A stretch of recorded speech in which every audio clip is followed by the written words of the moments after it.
So welcome everybody. Today is our 5th webinar, and today we're going to be talking about deafblind consultants, communication guides and interpreters, and what the roles for each of those entails, what's it about, what do we do, and how we work together to support the deafblind community. I'd like to start by acknowledging the traditional owners of the land, which is the Whadjuk Noongar people, because we're here in Perth, Western Australia today.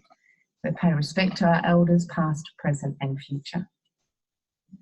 There'll be 3 speakers today. Myself, my name is Karen Wickham. I'm a deafblind consultant and a senior social worker with Senses Australia, and I'm based in Perth. We also have Alicia Hill. Alicia is in Adelaide. She is a community engagement officer for Able Australia, and she is also an NDIS participant herself.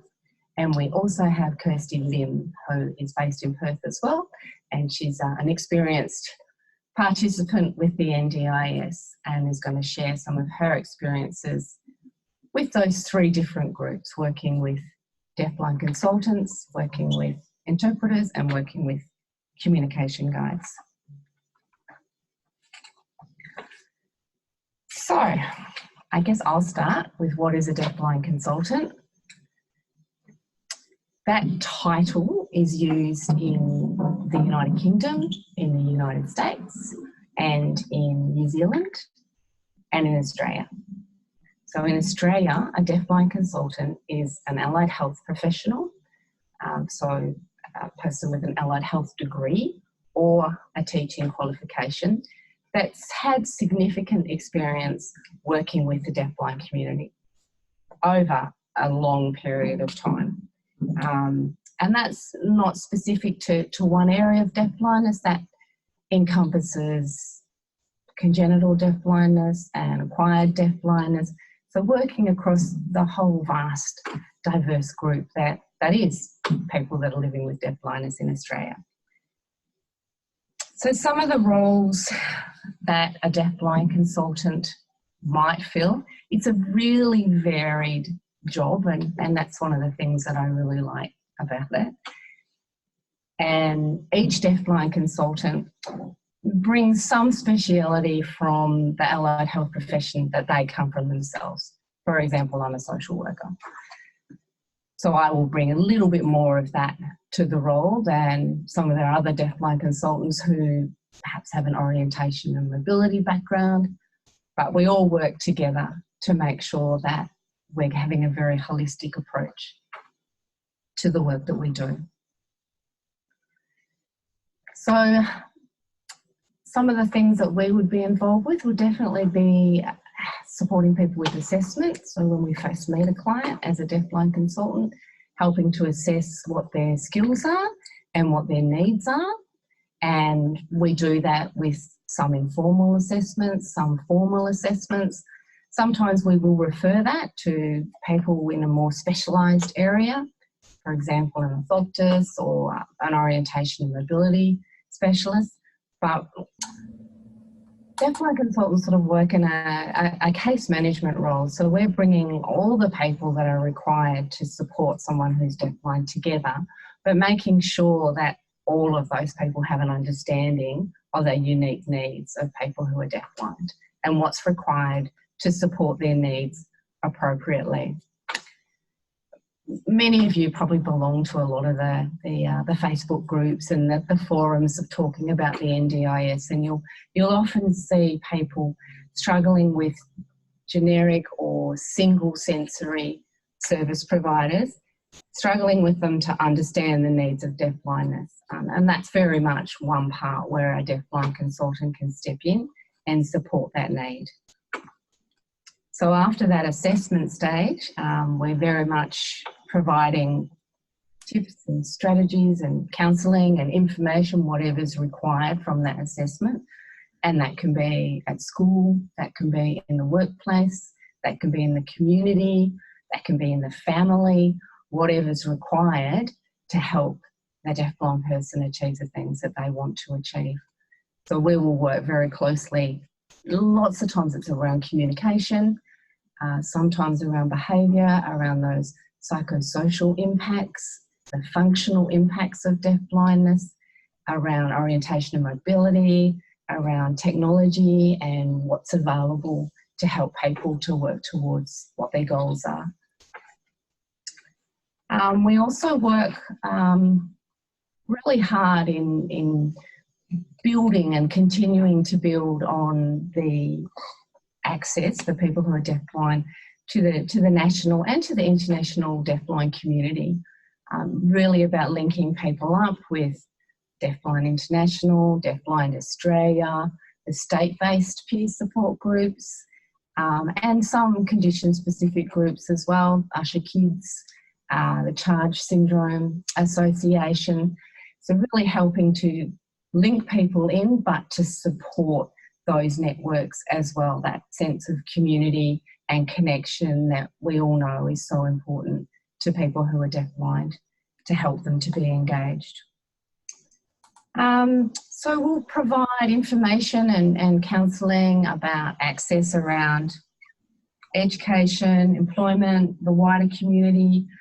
Just for an example, supporting people to access government services, the Centrelink and Homes West and the NDIS, and those institutions where everything is so often very heavily written information that may not be completely accessible to people who are deafblind. That's part of what these webinars are about, making that information accessible. So we're very involved in that process individually, but systemically as well.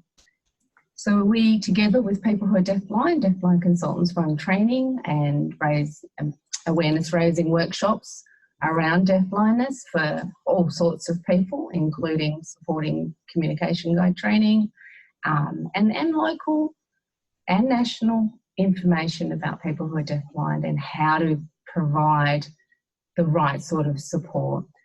Some of that is through the hub and will be ongoing through the hub, that we'll be providing that to service providers and community organisations, but some of it's very individually tailored. For example, a client of mine who wanted to start self-defence. So I was very involved with working with the community group to make sure that he had full access, that they understood his dual sensory loss. So we gave them some information about that and about what they needed to do to make sure he was able to fully engage in that process. So just getting involved with everybody that deafblind people want to get involved with and making sure that the condition is understood, because most people don't, as we know. People hear deafblind and they think, oh my goodness, they can't hear anything and they can't see anything. And we know that's not the reality. Deafblind consultants work around what deafblind people can do and supporting education around that and strategies that are going to help that even further for people who are deafblind. We also work a lot in this brave new NDIS world, helping people with their pre-planning, helping people understand the NDIS, how that works, how it can work for them, what the potential there is really important, I'm finding, with this community. For so long there hasn't been a lot of support, and you know, there's real potential for life-changing opportunities within the NDIS. So making sure people understand that and that they know how to prepare for it, they know what happens in their planning meeting, they're supported in that, and that people are supported to advocate for themselves. I know a lot of deafblind people that are really good advocates, but it gets hard, and it's good to have someone to have your back, so it's not just you all the time pushing to get the result that you need. So that very much is a part of a deafblind consultant's role. Within the NDIS, we can work under specialist support coordination. We can work under your therapy team. So as part of a multidisciplinary team, you can certainly have deafblind consultant hours supported in that to do that sort of case management and linking all your therapies together. It's really about ensuring that you're getting the most out of your plan. So when systems aren't working really well and people who are deafblind are facing barriers to access and inclusion. We work with the person and we work with the networks and we work with the systems to overcome those barriers. It's a really complex disability, and it's not something that people need to try and go it alone. There is support there to help people and to help educate and advocate and ensure that people are getting what they need. And that's sort of my job as a deafblind consultant in a very brief, a very small nutshell. There's not very many of us in Australia, and there are states in Australia that don't have deafblind consultants at all. But the way to change that is to start asking for them. And you start asking for them in your plan, like we're asking for communication guides, and we're raising awareness about that very unique need of people who are deafblind. You can access, if you don't have that support at the moment, you can access support from a deafblind consultant through the Ask the Deafblind Consultant tab on the Deafblind Information website. So that is an option for people who can't access me in their state or other deafblind consultants, that you can at least get some information and some appropriate referrals and just some support in this whole process at the moment, just some support without, it doesn't cost anything, it's a free service and you can get some information. We're often contacted by NDIS themselves through that option because there's so few options when people are trying to find out about deafblindness. So we're definitely trying to fill that gap on as many levels as we can. I think that's enough to start a conversation. I hope that's enough to start the conversation. So perhaps we'll pass over to Alicia, Community Development Worker for Able Australia, and she's going to talk about a comm guide and how that is different from the role of an interpreter and how the two work together. So when you're ready, Alicia, and I'll just pop off screen while Alicia's talking. Pin the interpreter if you need them. Someone, I don't know, is she going to sign? Is she signing or talking? Talking. Okay. Okay, so I need you to interpret. Yeah, yes. Can I just check you can hear me okay? What's been said? I guess that's a yes.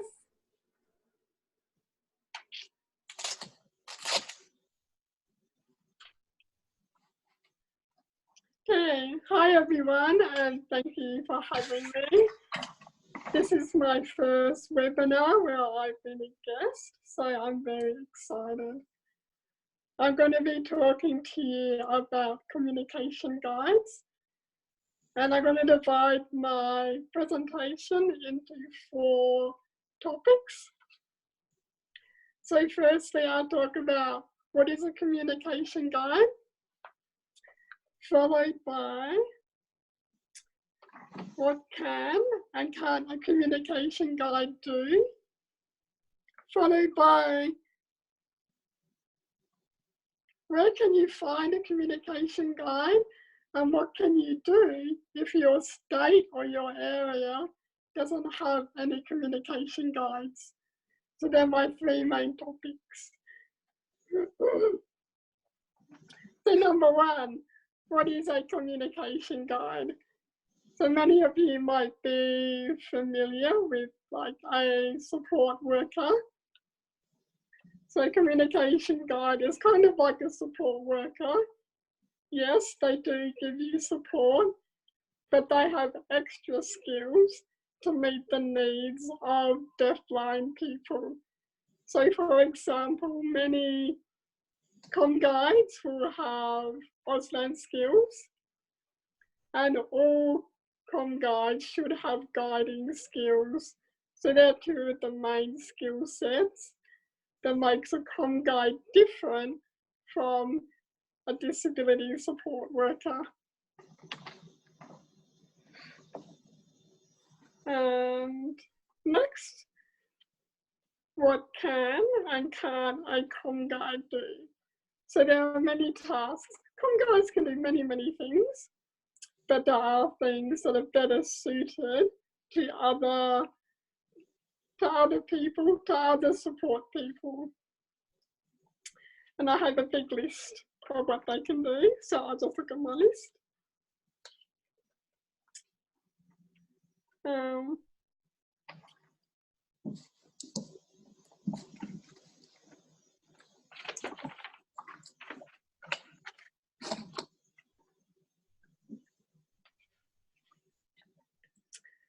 The one thing that is really important to think about when you work with a comm guide, if you're an NDIS participant, is linking, look at your goals and think about how can I achieve my goals? How can a comm guide assist me to achieve my goals?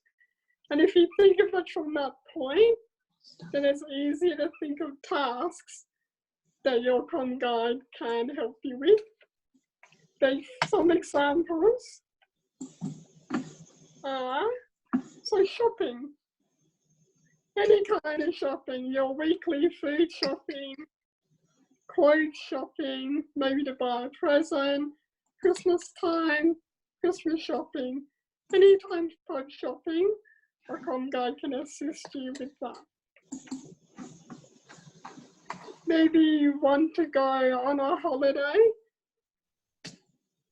For example, I'm in Adelaide. I might want to go to Melbourne, so I could organise for a comm guide to meet me in Melbourne, maybe at the airport, at my hotel, and they can help me look around Melbourne for my holiday.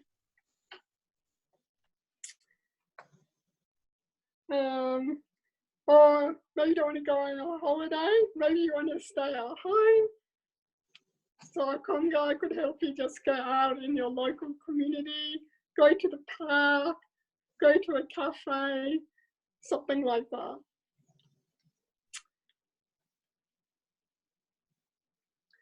Also, comm guides, the word comm guide actually comes from communication guide. So it's all about communication. Comm guides can help you communicate. So we say as a general guide, for something that's less than 30 minutes, a comm guide can provide interpreting support. We do recommend less than 30 minutes. Anything more than 30 minutes, you really do need to book an interpreter. And of course, the other part of comm guide is guide. So they can help you with guiding when you go to a new place, orientation. Maybe you want to go to a workshop or conference or seminar. Communication guide can come with you, help you get to the place, help you find a chair, let you know your surroundings. So where is the front? Where are the toilets? Where is the door? Where is the emergency exit? Where are your friends sitting? So comm guides are really good for letting you know what is going on around you and your environment.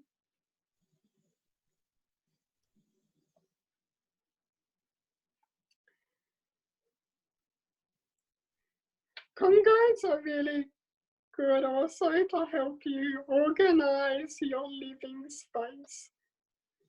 And what I mean by that is to organize your home.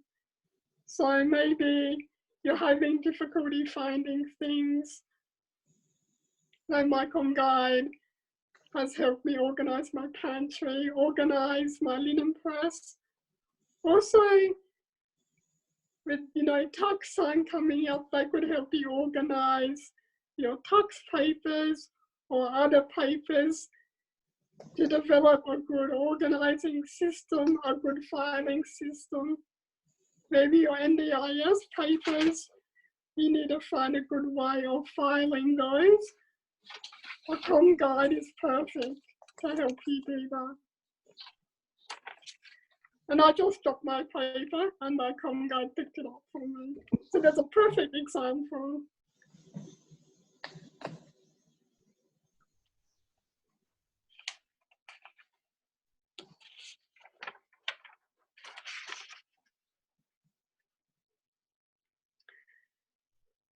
Okay, so as I said before, communication guides can only do short-term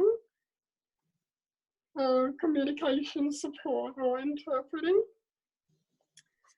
Some examples of these would be when you casual outings, so maybe a casual catch up with your family members, short casual would be fine. Transportation, so conversation with a taxi driver, or maybe you need to find what train to catch, what bus to catch, what kind of bus ticket you need to buy. So those kind of inquiries, a communication guide would be perfect to assist you. Also, if you need to have a plumber or if your gardener is coming to your house and you need to tell them what to do, you need to talk to them, a communication guide could help you with that. So in-home maintenance is another good example. What kind of communication guide help you? So in these instances, you really need to book an interpreter. First example is medical appointments. So if you're going to see a doctor, ophthalmologist, audiologist, dentist, you really need to book an interpreter for that. Any meetings to do with your work or employment or even a job interview, you need an interpreter for that. Meetings around your housing, so meetings with the landlord about your rent, or maybe a body corporate, anything like that, you require an interpreter. At the bank, if you're just going into the bank for an easy deposit, a com guide is fine for that. But if it's something more involved, like maybe you want to open a new account, or you want to apply for a mortgage, apply for a loan, apply for a credit card, then you will need an interpreter to do that. Also, things like funerals, weddings, christenings, that requires an interpreter. NDIS meetings, so your planning meeting or when you meet with your local area coordinator or with a support coordinator, those kind of meetings requires an interpreter.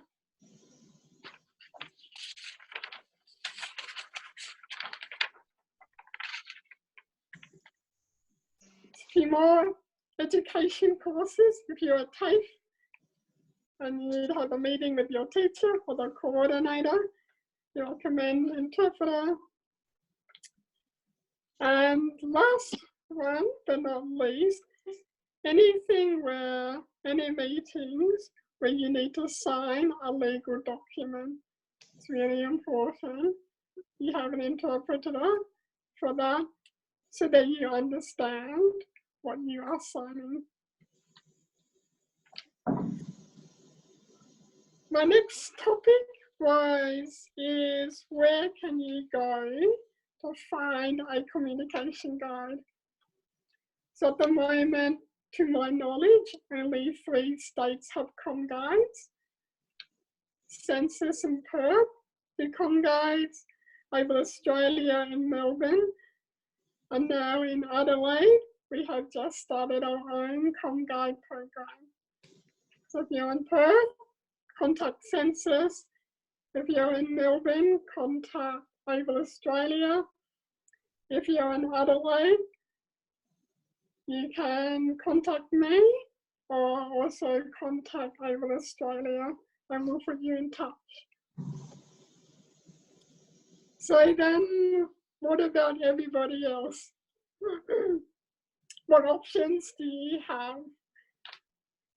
This is a really great opportunity for you, if you're on NDIS, to develop your own capacity and sort of make your own comm guides. So if you have a support worker at the moment, I know on the Information Hub website, there are lots of resources about comm guides. So if you have a support worker, you and your support worker could go onto the internet, go to the Information Hub website and look at those resources about comm guides and see how you can kind of turn your support worker into a comm guide. What do they need to learn to become a comm guide? So that's one option. Another option is to ask your friends, get in touch with the deaf community. Is there anybody who would like to support you? And then if there is, again, you can look at the Information Hub website for resources, get in touch with the Information Hub, and see what skill sets your people from the deaf community can learn to become a communication guide. The last place I suggest to find one would be at TAFE, to look for a Auslan student. We just did a communication guide training program here in Adelaide, and most of our participants came from TAFE. So if you contact TAFE, find out who teaches Auslan, contact them and ask them if there are any students who would like to learn how to support you. Auslan students are always looking for ways to practice their Auslan, so I'm sure that there'll be at least one or two who would love to learn how to support you. And then once you have found that, made that contact, you can always contact the Information Hub, deafblind Information Hub, for that person, that Auslan student, to learn for themselves the skills they need to support you. And that's it. That was my last topic. Thank you. That was wonderful. Thank you, Alicia. Really comprehensive and I'm sure really helpful to a lot of people. So our next presenter is Kirsty and she's going to share some of her experiences. I will leave you to her.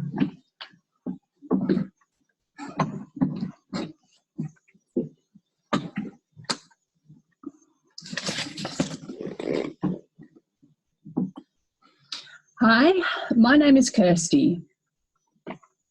I'm from Perth and I just want to thank you all for inviting me here to the webinar today. I'm here to talk about my personal experiences with the NDIS. I now have had experience for the last 3 years and for me, I found it to be very simple and excellent. I have 3 core supports. I have the deafblind consultant, a TOM guide and interpreters, and all 3 have different roles in my NDIS. I self-manage, plus I use the portal, which I found to be very easy to use once I know it. Firstly, with a deaf-blind consultant, I've always had one with me if I went to various meetings. Anything to do with legal settings, child support, family courts. Yeah, the list goes on. I use the consultant so they can explain the information to me and also give me that access to the services that I need. And I find that just having a consultant there smooths it very well. The deafblind consultant actually supports me and advocates on my behalf. I use them with doing my plans, preparing my plans. Sometimes if I've tried to go myself to organisations like Centrelink and you just don't understand, I would get my deafblind consultant to help me understand the whole process. They will also be an asset for when you're doing your NDIS plans, so you can make sure your goals are put down perfectly and get the support you need.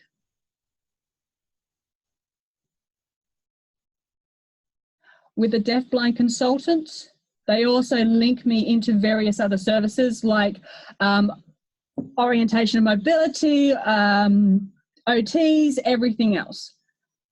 So, I mean, I find that it's just easier going to like a one-stop shop and they can link me to all the services I require.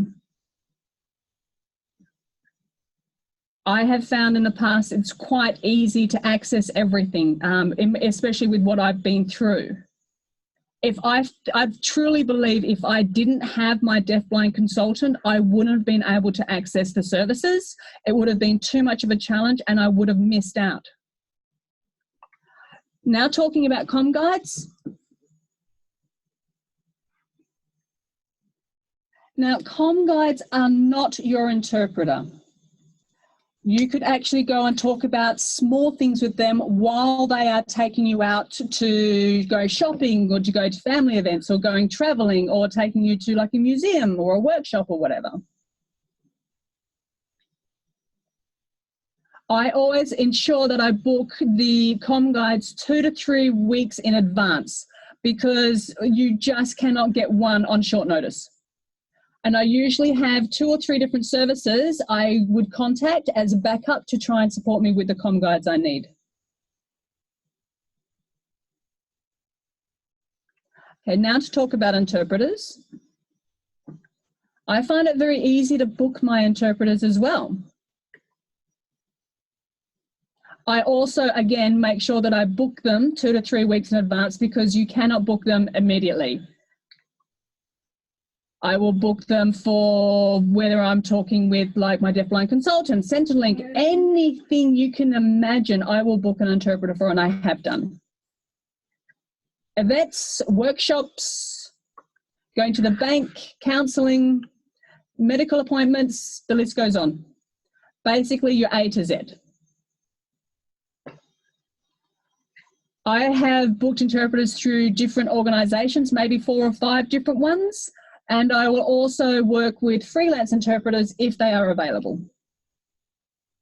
Last year, as an example, I was very successful in advocating the council to, when they had their Christmas carols, to provide an interpreters for that. So that was good, that was actually successful.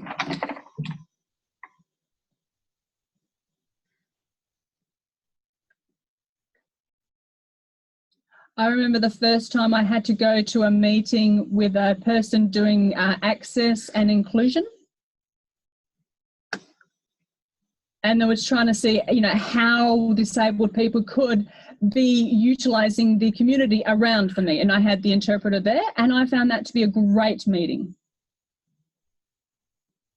I'd have like 2 or 3 professionals, people in one situation. I'd have the deafblind consultant. I would ask them to come, plus I'd have an interpreter as well. If it's like a legal situation, I always make sure that I understand every word that's being said because that's the important part. Even at Centrelink, family courts and things like that, you must have all your support. I also have like interpreters and comm guides be booked with me at events, like wherever I go. If it's too far for me to go when it comes to trains or catching public transport, I will book an interpreter to meet me there and have the comm guy take me there.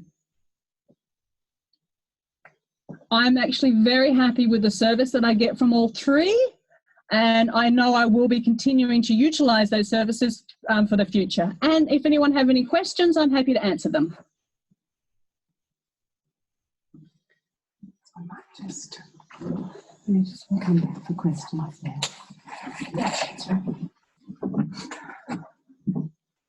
Thank you, Kirsty and Alicia. I think you're both fantastic examples of how to be engaged and use your NDIS plans really well. I'm really impressed with the job you've done today. Thank you for being willing to participate and share your knowledge and your wisdom with us today. So I guess now we can open the floors up to questions. So if anyone has a question, type in the chat, put up your hand. If you want to address to someone in particular, let us know, and obviously we can have Kirsty or Alicia or myself answer any questions that you require. Ask away. I can see.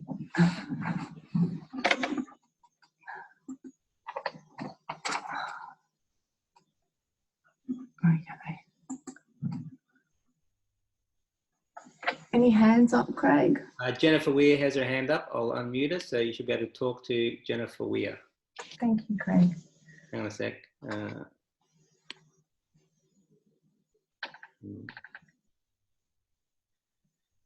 microphone is not unmuting, so I don't know why. Ask Jennifer to turn her microphone on. Is that working? Yeah, that that's working now? It's working, is it? Yeah. Yes, Jennifer, thank you. Thank you. This is really probably about a comparison between a support worker and a comm guide. I play blind golf, so I need a caddy. So I would need somebody who can guide me with my golf. And I'm just wondering who I would really use, because a little bit mixed. Does that make sense? Because a comm guide would be a caddy for me, I would imagine, or a support worker. Yep. Tricky question. Oh, no, not really, not really. I have a deafblind client who plays golf, and his comm guide caddies for him very regularly. So she's providing all that environmental information that you need in order to be able to participate in the activity, providing sighted guide when it's, and also if there's any support needed with the communication. So he's oral, but if there was any support required for relaying information to him, they will do that as well. So they actually fit really well within that role. It's a bonus if you find someone that knows how to play golf, obviously, but having those sighted guide techniques and an understanding of deafblindness and the communication support, that fits really nicely within the communication guide role. Okay, thank you for that, Karen. My pleasure. Anyone else? I'm not seeing any hands up, so just push people to feel free. Jennifer's hands up again. I'm not sure if you meant to do that. You want me to talk to Jennifer again? Or maybe... There's a comment from Carla. Comments, okay. This is Carla. I don't know, my chat box. Where's Carla? Okay, so Carla's made a comment about Deaf Services, Queensland Deaf Society, New South Wales, and Expressions Australia also provide comm guides, but they call them support workers. In Perth, also Access Plus, I know, provide comm guides. Vital Interpreting provide comm guides. I think Guides for Sight provide comm guides. So it's actually a real growing industry. Deafblind consultants here in Perth provide training to diploma for Auslan students at the Central TAFE and at the Midland TAFE now. So we frequently use that as a recruiting ground to get people interested in working with deafblind people that have those skills as a start base. It's definitely a growth industry. We really have been quite successful in getting that communication guide notion out there and people understanding how to utilise it and what it's for and why people who are deafblind need it. So that's been really successful since comm guides were introduced in West Australia about 10 years ago now. So it's been a slow burn, but since the NDIS, it's really taken off for the community, which is a plus and a win for everybody. You know, there's no point providing support for people if they can't support them properly. There's no point providing support workers that don't have those additional skills.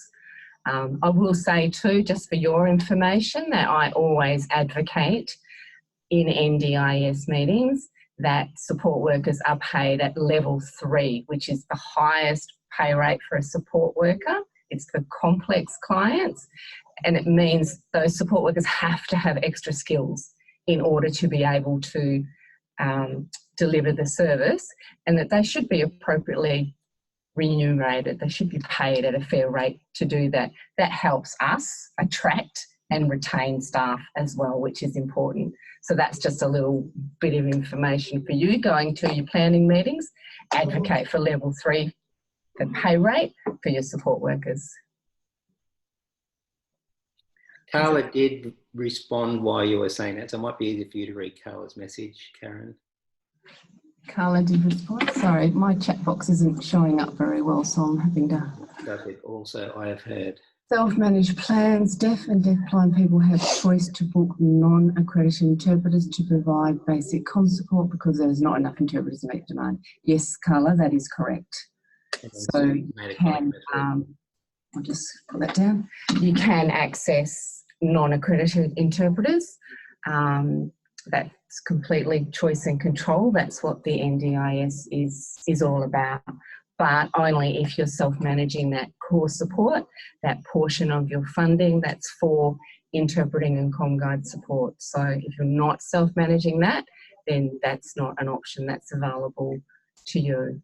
And everybody's different. Some people are really comfortable with self-managed. Some people, like Kirsty, it was sort of a learning process, and after 3 years, she now self-manages quite comfortably. Start small, build it up. Use your deafblind consultant, use your support coordination to help you become confident with self-management. Was there another question? Sorry, Craig? There's a comment from Susie's. Comment from Susie.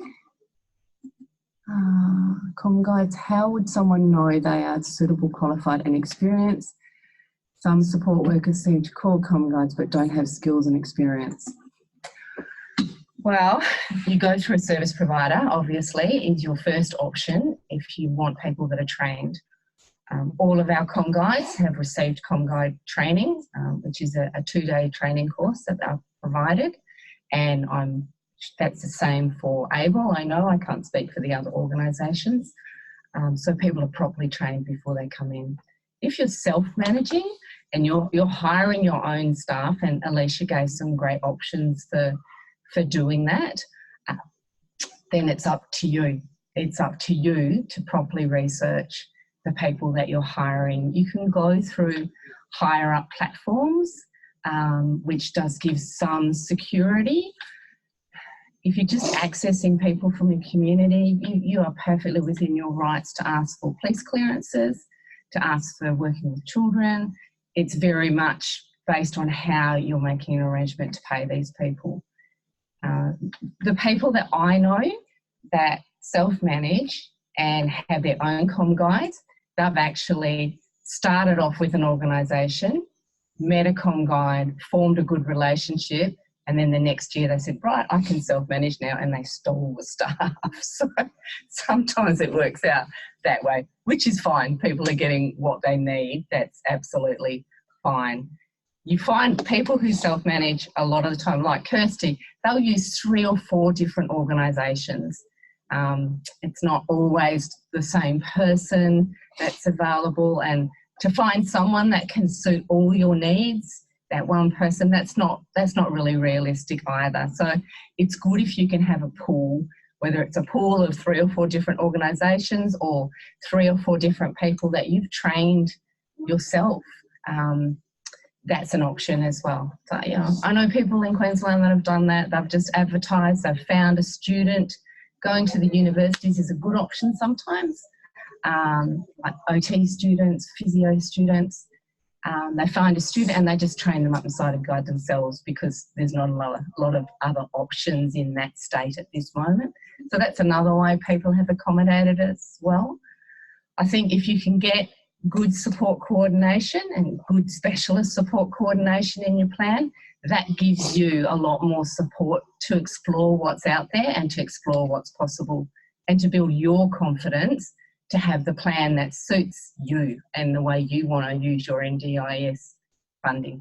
It's individualised funding. It's about what suits you and what's best for you, and it's about getting the support that you need so that you can do that. Because that doesn't happen overnight. NDIS is complicated in some ways, and you need to learn. And that's what the hub's about, teaching people about it, how to do it. Takes a little bit of time, but once you're in there, you get confident and you look at what Kirsty and Alicia are achieving every day because of their NDIS plans, and you can see what's possible. Karen, I think Deb wanted to say something. So Deb, your microphone should work. Okay. You ready? Can everyone hear me? Yes, Deb, go ahead. Well, coming up very soon, this is October, doing a couple of white cane presentations. Yes. Will I need a support worker or a communication guide? Yes, that's right, Deb.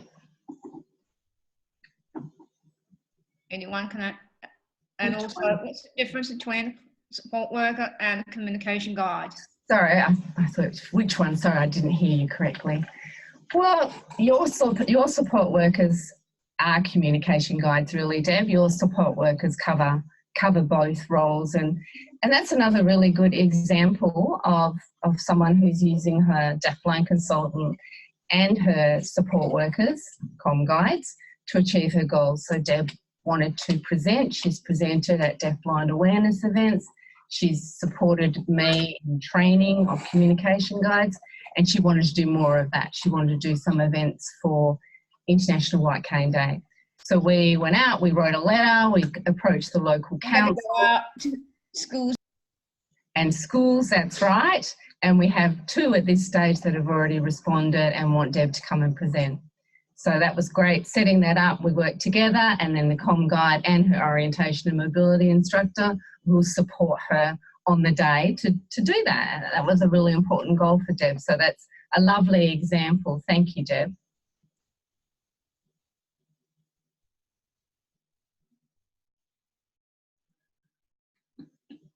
So, sorry, is there another chat?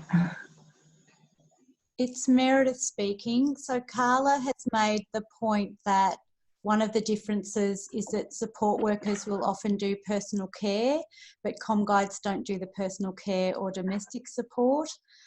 Susie said she knows lots of great comm guides, and it's great that centres are still doing the 2-day training. And also Alison said she's still not clear on the role of the deafblind consultant.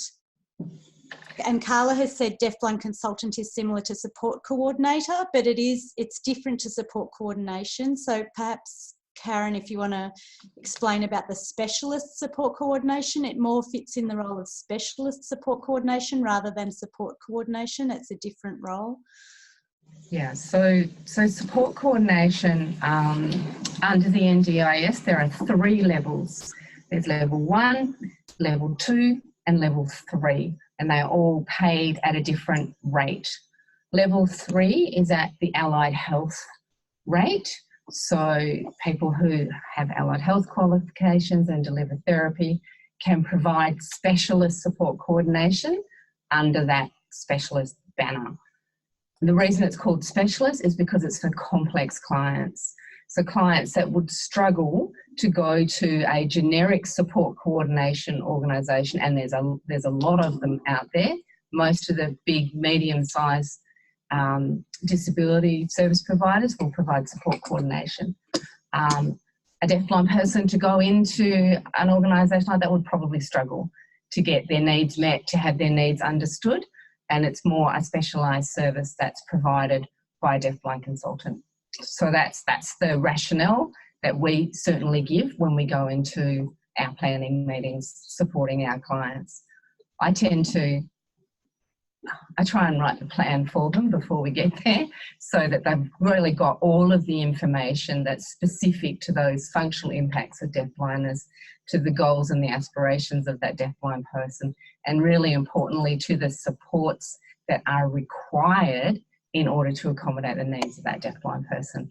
That's a really key part of our role, and it's a role that a lot of generic providers wouldn't have a clear understanding of at all. What is a comm guide, let alone anything further beyond that. So yeah, that's a really important part of our role. It is a little bit hard to understand, Alison, because it is a very broad role. I think if you think about case management, I guess that makes it a little bit easier, but it's case management with that speciality in this unique disability. Is that helpful? Can I expand? Is there a particular area you're still really confused with?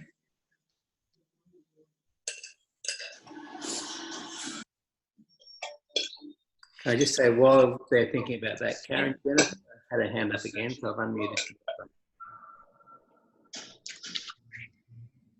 I haven't worked out how to get rid of the hand on the iPad Okay, yet. Sorry about that. I can fix that out. All good. Is there anyone else? On the bottom. No hands up and no extra comments. So. Meredith, do you have anything to add? Anything you feel? Your microphone off.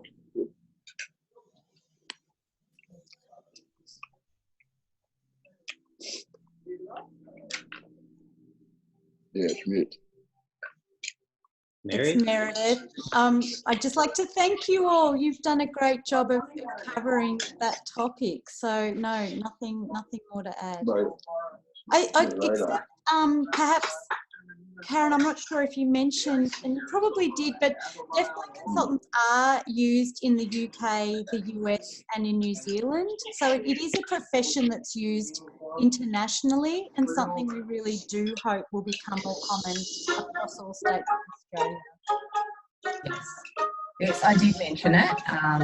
And the role is also in right around the world, really, just with slightly different titles for some of those, but deafblind consultant, yes, definitely within those continents.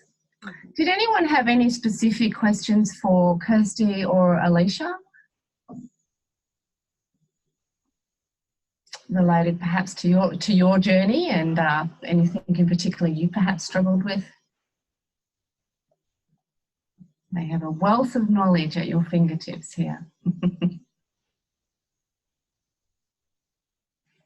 It's Meredith. Alison has said thanks for that re-DB consultant, so that's good that that's clearer. Oh, I hope that helped, Alison. Ask for it in your plan. Meredith, sorry, could you remind me when the next webinar is? Yes, it's Meredith. It's the 2nd of October, so Wednesday the 2nd of October from 6 p.m. until 8 p.m. Eastern Time, and the topic is reviews, plan reviews and appeals. Awesome. I think that will be a really useful one for people to help them understand. Sorry, there's just a question. Alicia, question for Alicia about the 30-minute limit that you mentioned on the community guide communication support. Oh, sorry, comm guide to interpret. Did you want to take that question, Alicia?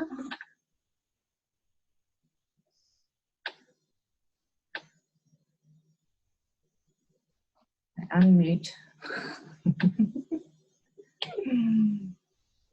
Craig, can you unmute Alicia? We're coming. Another comment from Susie. It also depends on the topic. Yes. Okay, I think I'm good. Yeah, that's perfect. Yeah? Go ahead. So, communication guides are great for providing just small amounts of communication. So just quick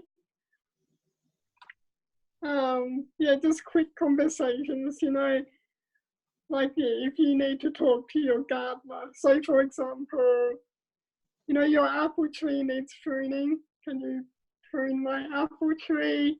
Or if you're out shopping, maybe you want to buy clothes and you need help from a shop assistant. You know, that's a quick transaction, so communication guide is great for that. Yeah, once it starts getting up to the half-hour mark, when you know the conversation will go for 30 minutes or longer, then you need to get an interpreter. Does that answer the question?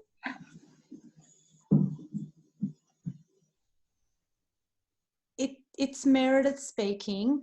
I noticed that comment about the 30 minutes, and I think it is good to use as a guide, but there are certainly some instances where even a 15-minute conversation, any medical appointment, you would always book an interpreter. You would never ever rely on a comm guide for a medical appointment. So I think that's an example of when less, you'd still use an interpreter. So it's not anything up to 30 minutes. I think it's just useful sort of as a guide, but there are some exceptions when even for a much shorter conversation, you would still book an interpreter.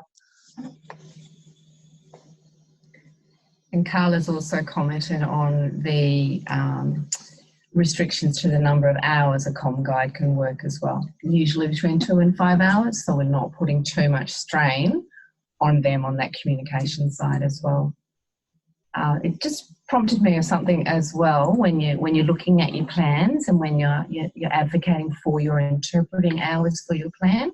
Remember to tell the planner, because they often know nothing about interpreters, nothing about how it works, what's needed.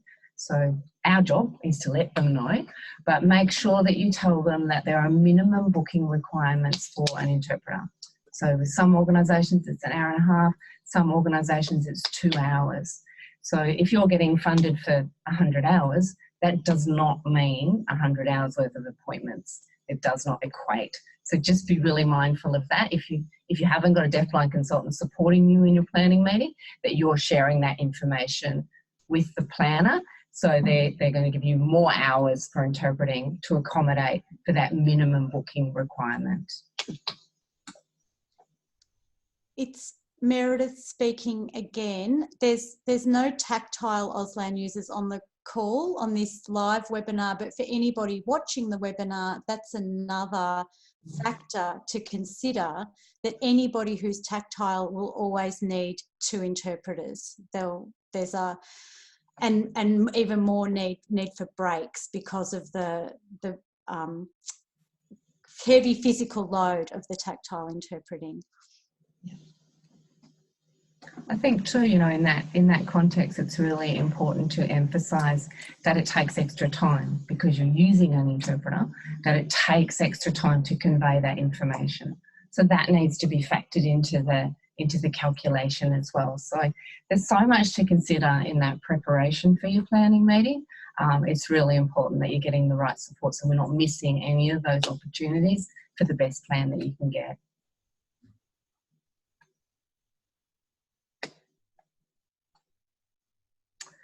Any other questions?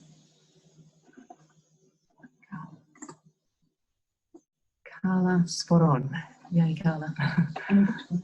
We've been told to book interpreters 4 weeks in advance. Yeah, that's an issue all over. The interpreter is chuckling at my feet here. They are very overworked at the moment. But there are some things in place to try and improve the base of interpreters. Definitely, I know in Victoria that's happened. It's happening in Perth right now. It's happened in South Australia, I'm sure. So there are things in place to try and build that base, but it's tricky. It's really tricky, and you know everyone is important, and everyone's communication needs are important, and we just have to juggle it as best we can until that workforce gets built up a bit more and there's not so much pressure on the working interpreters in Australia. I wish I had the answer to that, Carla.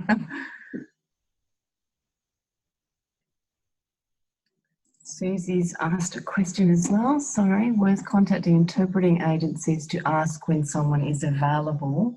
Oh, if you can be flexible. Yes, good point, Susie. So when you're trying to make bookings, I will normally send 4 times when I'm trying to make a booking, and I'll say, I'm available now. Pick one and tell me which it is. And if none of them work, come back to me. So yeah, that flexibility on both sides, you know, is a really important way to try and manage it in these difficult times. Carla's made a comment that there's a Facebook group called Last Minute Interpreting Request. She hasn't used it, but she's heard it works pretty well. I don't know if there's something equivalent in West Australia. Same thing? It's Australia-wide. Oh, great. Okay, I didn't know about that. So From Kirsty, yeah, I've actually used that and I've seen it being very successful. oh, great. So, I mean, like, even if I had booked someone in advance, but unfortunately, you know, someone couldn't get it, you know, but you still can get, you know, you need to have those interpreters sometimes at last minute. So it's a tool that can work. It's putting that, as I was saying before, don't just be reliant on one service. You know, you have as many as you can that are in your toolbox of supports, and you use all of them to get what you need when you need it.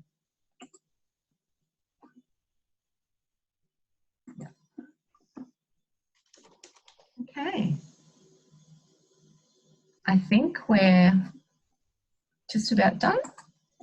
Is everybody happy? Does everybody feel fully informed on? One more question. Oh, another question? One more question. Okay, of course, Carla, of course. It's Meredith speaking. If Carla, if you want to share your video, if anybody who's signing wants to share their video to ask a question, you're welcome to do that as well. Thanks, Meredith. It's about service agreement. Okay, Carla. Do you want to sign your question, Carla? Do you want to do it on screen?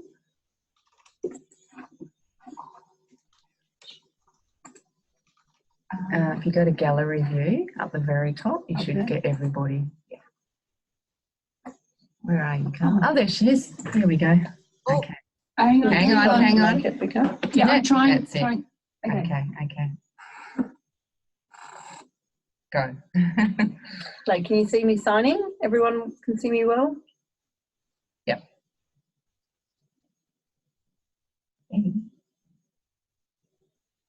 No, I don't think so. Okay, so my question is about the service agreement. Sorry, it's Meredith. Can one interpreter come on and relay and the other voice? Do you want me to sign a new voice from me? Yeah, okay. Yeah, sorry. So you can stay here. You sure? Your voice and I will sign. Oh, okay. Go. Okay. So oh yeah, that's fine.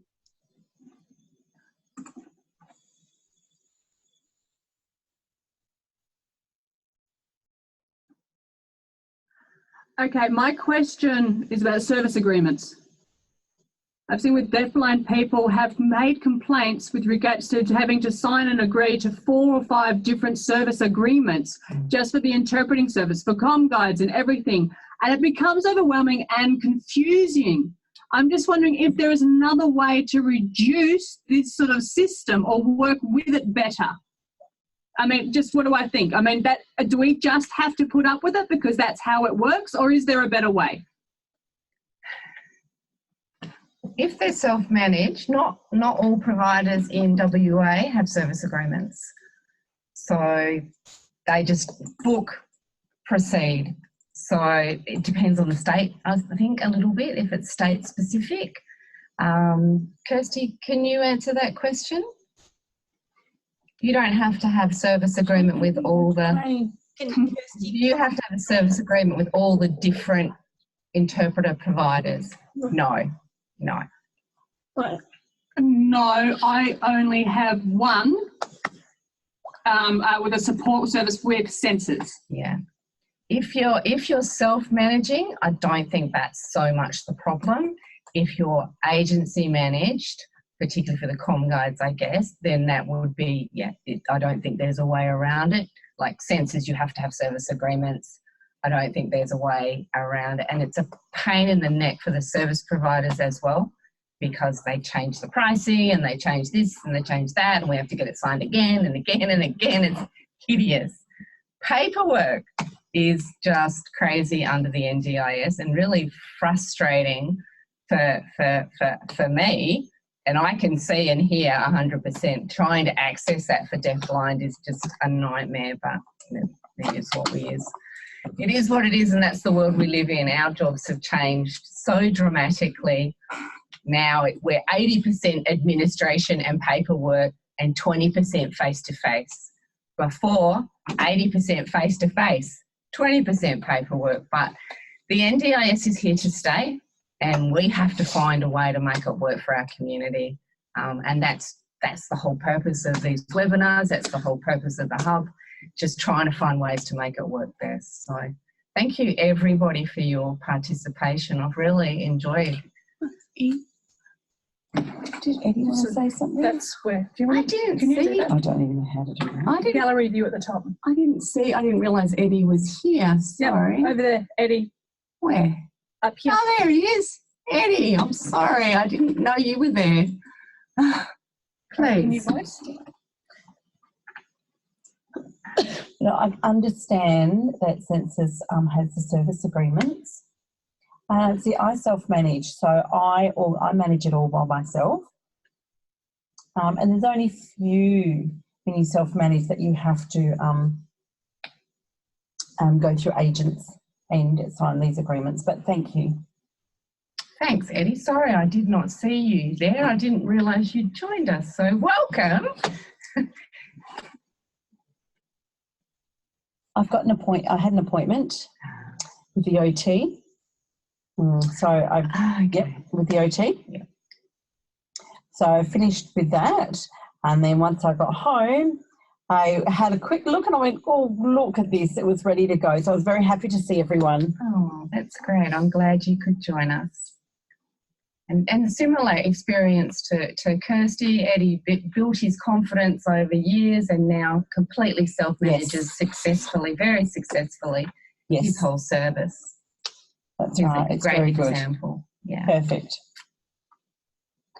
Okay. Is there anything else? Oh, okay, look there.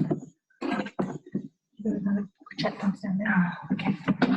It's Meredith. Susie has just said good to feed that back to the NDIS so that they hear. If they hear it enough, they might change. So Alison, so there's a question, you don't need a service agreement with every provider. I need a service from, for example, a technician is coming out to meet a client with me. They want a flashing light doorbell. The provider wants a service agreement. So Alison, I'm making an assumption that the service provider is providing an OT to do an assessment around that and to make the application. If that was the case, then yes, there would be a service agreement, absolutely, to provide that portion of the therapy, the funding within your plan for them to provide that. That's what's in the service agreement. And what the conditions and what your responsibilities are and what our responsibilities are, and that we're going to provide this amount of therapy towards this goal under your NDIS plan. Unfortunately, yeah, that's the way it is. I know it's a pain, but that's the way it is. Alison, great, thanks. Okay. There's no other chat. I think we're Susie's. Yeah, I think we're just about done. There's a little bit of time left if anyone has anything further to add. All done with questions. Good session. Carla's all done. Thank you, Carla. Thank you for your contribution. Good questions. Jennifer does have her hand up again, but that doesn't mean she needs to speak. I'll unmute her just to see one more time. Okay. Can I just ask a question? Of course. This is technical now. I'm just trying to work out how to get rid of the hand. So is the hand showing now, is it? Yeah. Meredith Okay. speaking. So to get rid of the hand, you can click Alt-Y again or click raise hand again. So you just do the same thing you did to get it up there. Okay, I'll just try that now. I'm on my iPad, Meredith, so I'll do that now. Hold on. I see Carla Anderson's just had a go putting her hand up and taking it off. Oh no. Where is it? Raise hand. It says lower hand. Can you see? Oh, that is lower hand? Oh. Yeah. That it? Is it gone? Yes, it's gone, Jennifer. Yeah, it actually comes up lower hand to Right. get rid of it. Someone just pointed that out to me. Thanks for that. Fantastic. Okay, and Susie Scott, everyone's having a go. That's good to see. It's Meredith speaking. We're all still learning with these webinars. I think we learn something new every time. So good to still keep learning and practicing with the technology. So thanks for raising that, Jennifer. I think we've all learned how to use it now. Thank you, Meredith. Thank you. So thanks for all those positive comments. I'm glad people have gained from attending. There were a few names there, people that I don't know, so I hope to see you come back again. I will get Meredith to say the next date again. But yeah, these webinars are recorded, so you can go back to the hub and look at previous ones and see what was discussed then. The video will be on there and also a transcript. So it's accessible. You can refer other people onto it to go back and get that information if you think it's useful for other people as well. I think we're about ready to finish, Meredith. Okay, it's Meredith. Thanks for the positive feedback, everybody. And just put in your diaries that I'll be sending it out on Wednesday. The next webinar will be 2nd of October, Wednesday the 2nd of October from 6 till 8 Eastern time, and it's on plan reviews and plan appeals. That's been a really popular topic. What was that time, Western or Eastern? That was Eastern, so Western it's 4 till 6 in Perth and 6 till 8 Eastern. So we'll look forward to seeing you all again then. Okay, thank you so much, everybody. I've really enjoyed seeing all your smiling faces and sharing that information. It's been great. Thank you, and we'll see you next time.